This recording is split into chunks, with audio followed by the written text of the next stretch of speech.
有咩可以幫到你咧？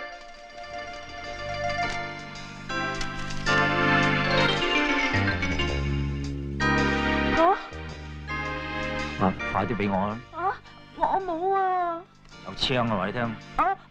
咁我幫你問下隔離個女仔有冇啊？把聲啊哦，Jenny，你有冇啊？黐線！你唔好亂嚟啊！嗰個人有槍㗎。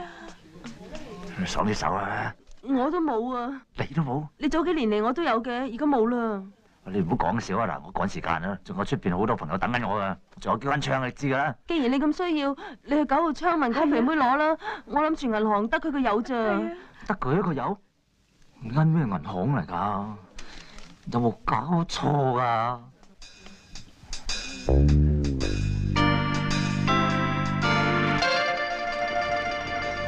有啦啩？嚇？有幾杆槍啊？有冇？有啊，有。有啊，攞嚟啦，趕時間啊！嚇？咁趕？梗係啦，梗係啦。你至少帶人出去食餐飯，睇下戲先啊嘛！俾個零月時間人哋有啲心理準備啊！天又亂咁講嘢，好嘥我時間，快啲！你咪咁暴力啦！我會俾你㗎，你放心啦。你唔好得個講就即刻攞俾我啦！嚇？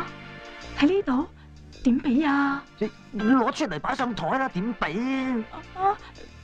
點擺上台啊？唔擺上台咧，上面掟出嚟啦，上面掟出嚟啊！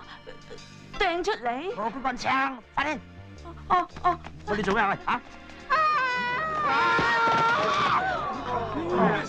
你係我一生之中見過最直接嘅男人。嚇！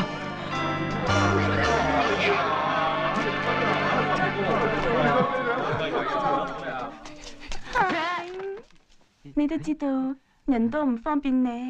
今晚10點鐘，九龍塘地鐵站見。